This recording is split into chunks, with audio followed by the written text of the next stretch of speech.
Welcome back, beautiful and amazing human beings, and yeah, let's talk about the secret government files related to the assassination of former US President John F. Kennedy. This is going to be a very important video that is going to show you exactly how government works. Now, before we start, I hate to say this, well, not really, but I told you so. I told you this was going to happen. Right after US President Donald Trump said he's going to release the long blocked and classified JFK files. Well, actually, I'm partly right because some documents were released last night, and in this video, we are going to go over some of the bigger bombshells that were released in the documents. And of course, we're going to cover the bigger story here, which is the cover-up, which suggests to the American people that the same shadowy figures, deep state and intelligence agencies that had a lot of power when JFK was in charge are pretty much still running the show right now. Now, 6 days ago, Donald Trump tweeted that he would approve the release of all the JFK files, which spurred a lot of people to contact me personally and say, hey, look, Donald Trump is going against the deep state and intelligence agencies. And then yesterday, many people, including myself, were on the computer refreshing the government website,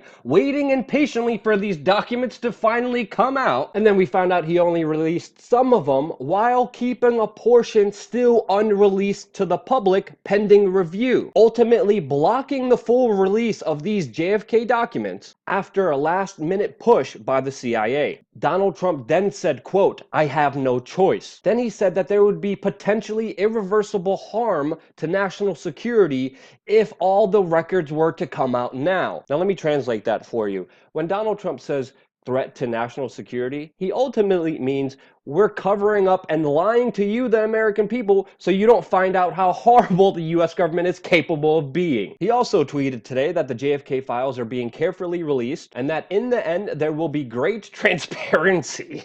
And that, quote, "It is my hope to get just about everything to public." Now, you would think the intelligence agencies that had over 50 years with these documents in hand had enough time to redact all the information that was, quote, a threat to national security, but no, they need more time. So we're definitely seeing an internal struggle here between Donald Trump and the CIA, with the CIA ultimately deciding what the US president could release to the American public. Even CNN anchor Jim Acosta said that he asked officials whether there were any signs of a conspiracy in the secret JFK files, and he wrote that officials on call with reporters would not even comment. So it is very interesting that the intelligence agencies are petrified that you will find out what they were up to 50 years ago. Now, some of the files were released last night. They're available on this website, which will be available in the description below, so you could fact check everything we're going to say moving forward in this video. And then to add a cherry on top, WikiLeaks has issued a $100,000 reward from the withheld JFK documents that, of course, Donald Trump just blocked from the American public. Now, with these new documents coming out, I think it's clear that there is a massive cover-up happening right now, and we have to understand that these are thousands of files that people are going through, which will take weeks to vet in order to get you all the information from this latest data dump. But so far on the internet, these are the latest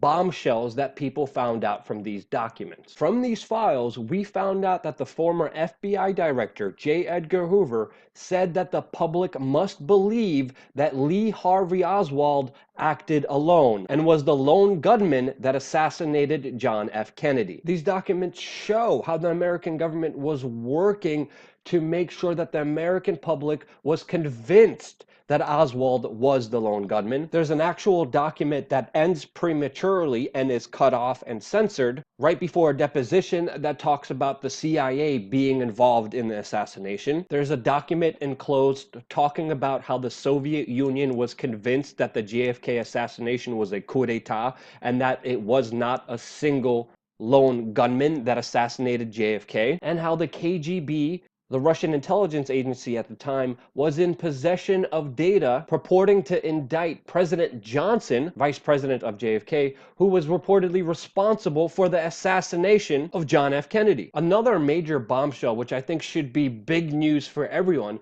is the fact that in these JFK files, they have the lone gunman, Lee Harvey Oswald, and his assassin that killed him, Jack Ruby, meeting each other weeks before the assassination of John F. Kennedy, detailing detailing how they went to Cuba together to supposedly cut sugarcane, and that they were discussing Big Bird, saying that they were overheard speaking in code right before the JFK assassination, and of course right before Jack Ruby assassinated Lee Harvey Oswald. The same Lee Harvey Oswald who was speaking out and saying he was a patsy and was saying that the government was lying about the assassination of JFK. He of course couldn't speak out any longer because he was assassinated as well by who we're finding out was known to him before everything, and that was Jack Ruby. The same Jack Ruby who during his court proceedings for assassinating the quote lone gunman came out publicly and said, "We'll never know the true facts of what occurred, my motives.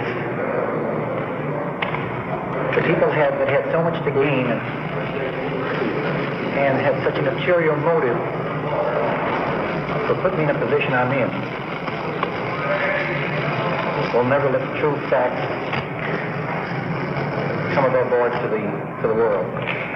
Now, these people are in very high positions, Jack? Yes. Jack Ruby said he would testify if he was transferred and had protection in Washington, D.C., which never happened, by the way. And then on record also said, I want to correct what I stated before. He was vice president. Remember I said he was vice president? Yes, I did when I mentioned about Adelaide Stevens. If he was vice president, there would never have been no assassination of our beloved President Kennedy. So just plain again?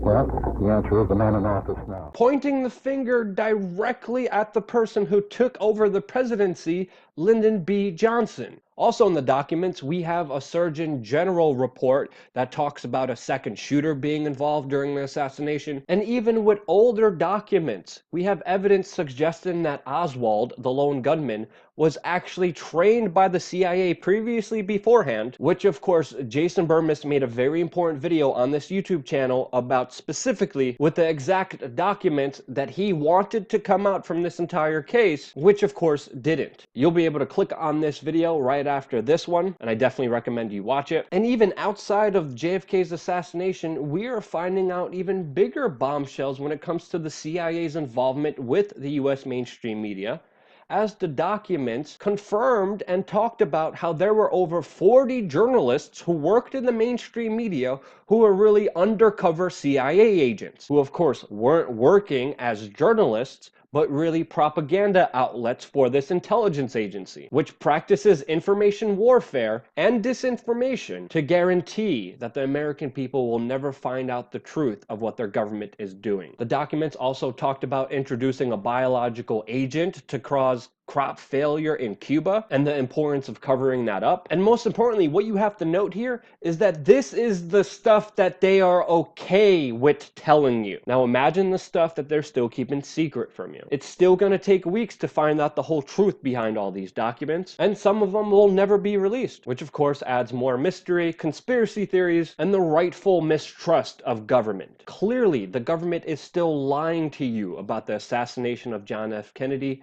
which means essentially the same powers and institutions that covered up this crime are still in charge today. And this is why most Americans don't believe the JFK official story, and they don't trust the government. And now we're just being vindicated because we have every right to. John F. Kennedy was a very powerful leader who went up directly against the Federal Reserve and the CIA. And ultimately, what happened to him will never be vindicated by the US government, but it can be in the hearts and minds of Americans. If you disagree with me, let me know in the comments section below. I look forward to your comments and responding to them.